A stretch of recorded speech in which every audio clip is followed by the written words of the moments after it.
네, 안녕하세요. 5월 21일 수요일 짱목과 말씀 수다의 시간입니다. 오늘 주시는 말씀은 출애굽기 2장 11절부터 25절의 내용의 말씀입니다. 하나님 말씀을 보시겠습니다.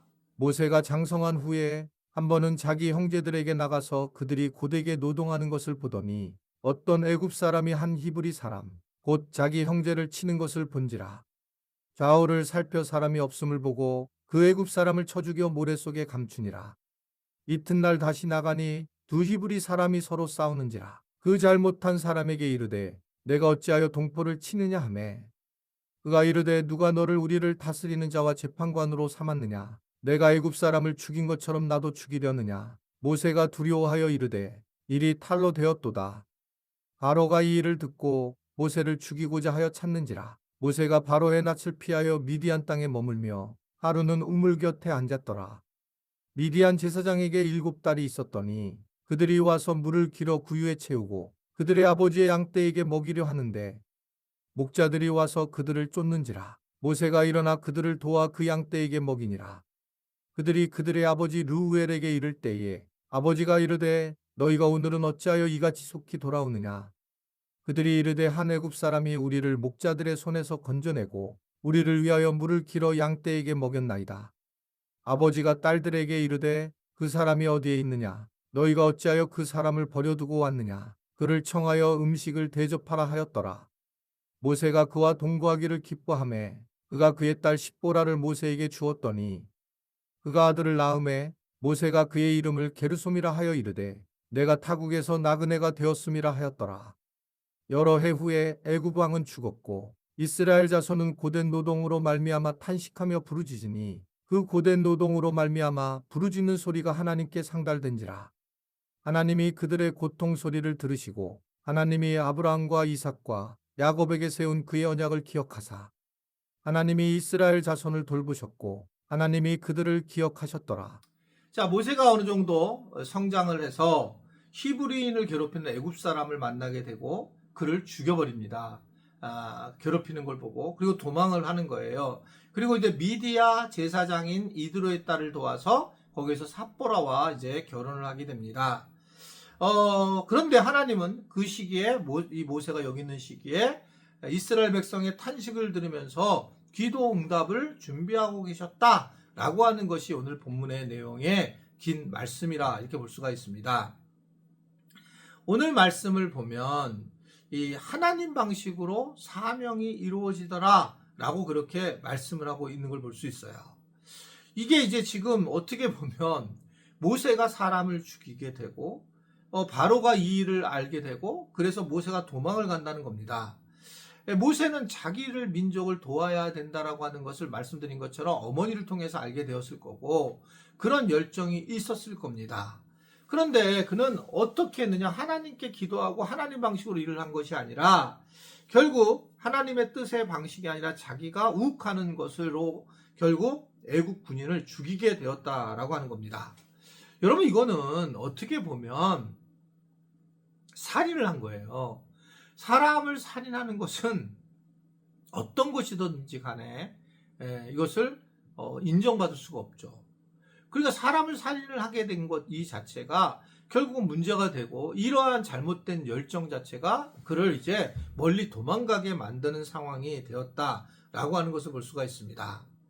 우리가 어떤 사람들은 막 사역을 하는데 열정적으로 해요. 교회에서도 열정적으로 하십니다. 그런데 잘 생각해 보면 사람들과 더불어서 해야 되고 또 하나님의 뜻 안에서 이 사역을 이루어져야지 자기 열정만 가지고 하게 되면 굉장히 어려움을 겪을 경우가 굉장히 많이 있다는 것을 우리가 알아야 됩니다. 하나님의 일을 하는 거기 때문에 하나님의 방법으로 하는 것이 굉장히 중요하다라고 하는 겁니다.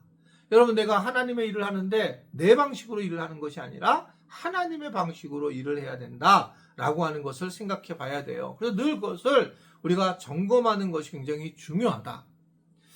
그럼에도 불구하고 하나님은 결국 최종적으로 우리가 어떠한 상황이든지 우리를 쓰시는 걸 볼 수 있는데, 자, 이 광야를 이제 가게 되죠, 이들이. 모세가. 미디안 땅에 이제 갔는데 그때의 미디안 땅에 있을 때 하나님은 이스라엘 백성들을 보고 고통을 기억을 하고 있었다라고 하는 것을 볼 수가 있습니다. 결국 이 모세는 실패후 미디안 땅으로 이제 갔는데 그곳에서 하나님은 모세를 사명의 사람으로 다시 하나님을 만나게 하면서 그렇게 생각을 하고 계시는 그런 모습들을 보이고 있다는 겁니다. 결국은 한 사람의 광야에 갔고 자기의 실수로 가게 되었지만 하나님 그 실수로도 사용하시는 하나님의 모습들을 오늘 보게 되는 것입니다. 나의 실수를 사용하시는 하나님이세요. 그래서 우리는 이게 참 어려운데 우리의 모든 것들 하나님이 아시니까 내가 잘못한 것도 하나님이 사용하시니까 결국 내 이것도 다 하나님이 하셨다 이렇게 생각할 수도 있어요. 그러나 제가 보는 성경은 결국은 우리의 그 잘못됨, 우리의 실패도 사용하신 하나님이시지 하나님이 만약에 그냥 그런 부분에서 어떻게 보면 그런 걸 다 계획해서 하실 분이실 수도 있겠지만 어떻게 보면 우리의 잘못에 대한 부분을 우리가 책임져야 한다는 것들도 늘 보여지는 거죠. 결국은 이 모세가 광야에 가서 결혼도 하고 광야에 가서 훈련도 받고 하나님을 좀 만나게 되면서 결과적으로는 굉장히 좋은 점도 있었지만 그는 그의 잘못된 부분을 통해서 어떻게 생각하면 그가 있어야 될 장소에서 있지 못한 모습들도 보이게 됩니다. 물론 이게 결과적으로 하나님이 하셔서 선하게 드러나고 나타나지만 그렇다는 거예요. 그러니까 이게 저는 사실 설명하기 참 어려운데 우리의 실수도 용납하시고 채워주신 하나님은 맞습니다만 우리는 그 실수를 조금이라도 우리의 어떤 성질이나 우리의 모든 것들을 내려놓고 가야지. 왜냐하면 이 모세가 그냥 글로 그 미디안으로 도망갈 때 그냥 도망갔겠어요? 사람이 죽였는데 굉장히 두려워 떨며 도망가고 안타깝게 그리고 떠났을 거라고 하는 것입니다. 그러니까 그리고 자기와 함께했던 그 왕자들과 또는 아버지의 그 왕과의 관계도 굉장히 복잡했을 거라고 하는 것을 보여주고 있습니다. 그러나 그것도 하나님이 사용하셨다. 이게 결론입니다. 그래서 왜 사용하셨느냐? 한편 이쪽에서는 이스라엘 백성들이 울부짖으면서 하나님 앞에 도와달라고 바로 하고 계시기 때문에 아무쪼록 우리가 이 세상을 살아가면서 우리의 방식대로 삶을 세워나가는 것이 아니라 하나님이 하셔야 되는구나. 그리고 내가 비록 지금 실수투성이에 있고 잘못되고 내가 지금 어려운 상황에 있는 분들도 주님이 일하실 거라고 하는 확신을 갖고 하나님을 의지하며 신뢰하며 살아갈 수 있게 되기를 간절히 바랍니다. 기도하겠습니다. 오늘도 하나님께서 우리에게 어떻게 살아야 할지 또 우리의 실수를 사용하신 하나님을 경험하게 하시니 감사합니다.